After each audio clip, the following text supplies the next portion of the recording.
Pada tahun 2002 lebih kurang ada sebuah buku yang ditulis Salafiyah Wahabiyah, satu penilaian semula oleh Presiden Aswaja pada masa dulu, iaitu Ustaz Zamihan. Zamihan ni dia bawa balik dengan fikrah yang macam tu, dan dia menjadikan penilaian semula itu ialah dengan mengeluarkan kelompok sunnah ni menjadi maknanya kelompok yang menyeleweng. Jadinya kalau kita lihat dia bermula polemik ini pada tahun lebih kurang tahun 2002 ataupun 2001 kan. Dan golongan ini dia ada satu NGO, iaitu dinamakan Aswaja. Presidennya ialah Zamihan, merupakan anak murid kepada Hasan Saqaf yang terkenal membawa pemikiran Ahbas ataupun Neo Mu'tazilah di Jordan, dan ramai di kalangan penuntutnya dari negeri Pahang sendiri dan juga Kelantan, anak murid dia. Dan mereka ni membawa fikrah tersebut balik. Ada yang tinggalkan fikrah tersebut, tetapi ramai yang bawa dia punya fikrah tersebut, iaitu siapa saja yang menyaingi kelompok mereka boleh jenamakan sebagai maknanya golongan sesat dan sebagainya.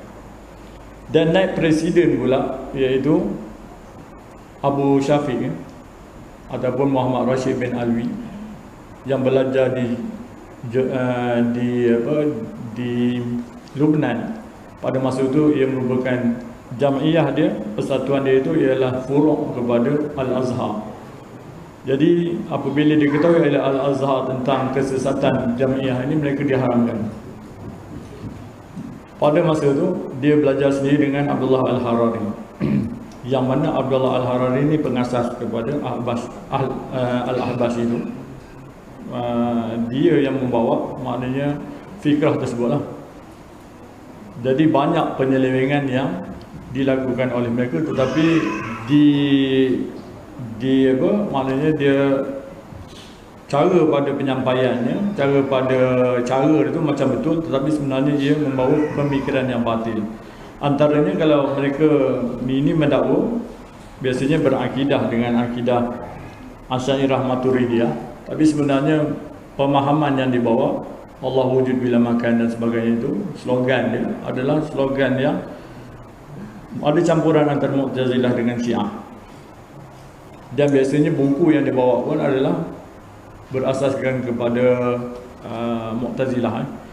Dan Hasan Saqaf sendiri, kalau kita tengok dalam YouTube, dia pernah mengecam Muawiyah bin Abi Sufyan. Maknanya itu antara benda yang sama yang dibawa oleh pemikiran tersebut dan disebarkan oleh beberapa orang individu di negara kita. Dan mereka terlalu sensitif kalau tentang jenama sunnah saja mereka akan cuba halang. Walaupun mereka sedikit, nanti kita tengok hanya beberapa orang je, tapi peranan mereka besar, dan dia akan mencari jalan macam mana sekalipun akan menyekat dakwah salaf ini dengan pelbagai tuduhan, dan dia memberi ancaman yang besar. Kalau kita lihat mereka mendakwa sebagai fiqh mazhab Syafi'i, tapi dalam beberapa permasalahan fiqh, kalau kita baca dalam kitab-kitab berkaitan dengan Al-Ahbas, contohnya karangan Syekh Abdul Rahman Ad-Dimashqi, dia menceritakan tentang ada beberapa penyelewengan dia dalam mazhab Syafi'i sendiri. Dan tarikat yang mereka bawa pula ialah tarikat Rifa'iyah yang diharamkan di Mesir. Jadinya banyak benda yang mereka bawa ni menyeleweng daripada apa yang mana kita sebenarnya fahaman kita adalah fahaman yang wasati, maknanya pertengahan yang tidak orang kata ekstrim sebagaimana mereka, tetapi mereka yang menyerang dalam bentuk yang ekstrim dan cuba menyekat dalam apa jua keadaan yang boleh. Mereka ni antara, kalau kita lihat mereka menyesatkan kebanyakan ulama salaf yang tidak sama dengan akidah tuan mereka, iaitu Al-Harari. Dan ulama masa kini kebanyakannya seperti Dr. Yusuf Al-Qardawi, Wahbah Az-Zuhaili, maknanya pada zaman sekarang ni Mutawalli Sya'rawi dan sebagainya, mereka ni mengkritik dan juga fatwa mereka menyesatkan firqah Al-Ahbas ni secara langsung. Kalau salaf, maknanya kalau salafi lagi lah menyekatnya lah. Maknanya cara pemikiran yang batil yang dicuba disebarkan oleh mereka. Dan sebenarnya kita kalau dalam persoalan tersebut, sebenarnya saya pernah membuat beberapa iklan ataupun poster disebarkan di masjid dan surau dan disebarkan di banyak tempat kita punya program-program sunnah dan sebagainya. Biasanya saya tidak menamakan ulama fatwa daripada Saudi dan sebagainya.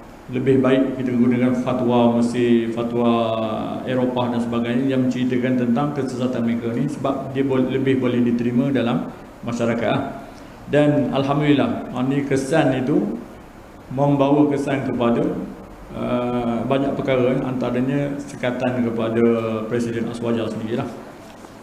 Bila orang tahu tentang penyelewengan yang mereka buat.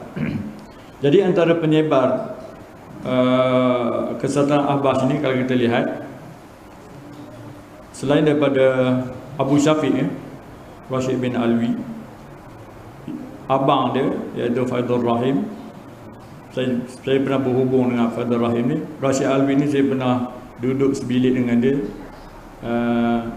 memang kenal lah.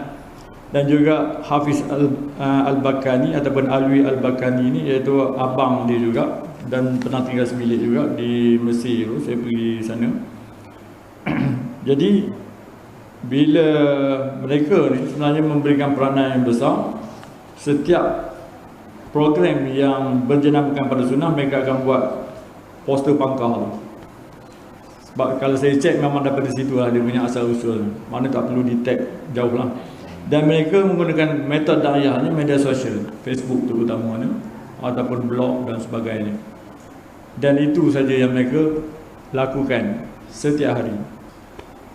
Dakwah menerusi Facebook ni sebenarnya memang berkesan. Sebabnya saya hanya bercakap di Facebook, tapi dilarang di dua negeri ya, mana pakai Facebook ni. Sebab Facebook ni 24 jam. Kita tulis hari ni, besok orang lain akan baca. Kalau yang like mungkin 70 orang, yang baca mungkin 700 orang. Maknanya kesan dia begitu besar. Kalau kita di sini, di dalam program macam ni, maknanya beberapa orang saja yang datang, tapi sebenarnya menerusi Facebook dan sebagainya, satu Malaysia, satu dunia boleh tengok. Jadinya daripada situ dakwah mereka memberi kesan yang besar. Tapi apabila kita ceritakan tentang kesesatan mereka, tentang penyelewengan yang mereka lakukan dan sebagainya, ia juga memberi kesan kepada dakwah mereka lah. Contohnya Faidur Rahim daripada zaman 20 tahun dulu, lebih kurang 2020, tahun 2000, dia dah mula dengan Facebook dia, Ustaz Ahmad Ulu Kelang. Dan dia begitu berjaya dalam usaha menyebarkan dakwah mereka ni. Lepas tu sekarang ni yang berfungsi Facebook dia, siaran Ahmad Faidur Rahim, Ustaz Ahmad Faidur Rahim yang masih aktif sekarang ni. Dia punya, kalau tengok dalam 2 minggu lepas, dia punya root tour dia di Terengganu saja ada kat beberapa 8 tempat masjid dan surau. Di Selangor, di Kuala Lumpur memang banyak tempat dia boleh masuk lah. Dan di situ dia gunakan sebagai cerita tentang Ahlussunnah wal Jamaah, tapi pada hakikatnya ialah akidah Ahbas. Itu yang menjadi masalah, dan golongan kita sendiri yang tak tahu kebanyakannya. Dan orang awam apatah lagi kalau dia tak tahu tentang bab dikira sebagai bab akidah ni, memang benda yang salah, memang benda yang menjadi benda salah yang jadi ikutan oleh sebahagian masyarakat. Dan mereka ni tak berhenti. Kalau kita tengok 2-3 hari lepas, kita dibantah oleh golongan ni, bukan orang ramai pun yang tahu. Dan dia mempengaruhi majlis-majlis agama Islam di setiap negeri. Itu yang banyak tempat yang kita tak masuk. Sebab apa? Sebab dakwah yang mereka lakukan. Dan mereka tak pernah berhenti ya. Maknanya kalau kita baca iklan dia akan tulis kat bawah tu, kalau nak tahu tentang akidah Ahlussunnah wal Jamaah yang benar, boleh jemput kami di talian berikut. Dia tulis admit, dia kata berhubung dengan staf kami dan berhubung dengan saya sendiri. Sedangkan dia tak ada pun staf tu lah.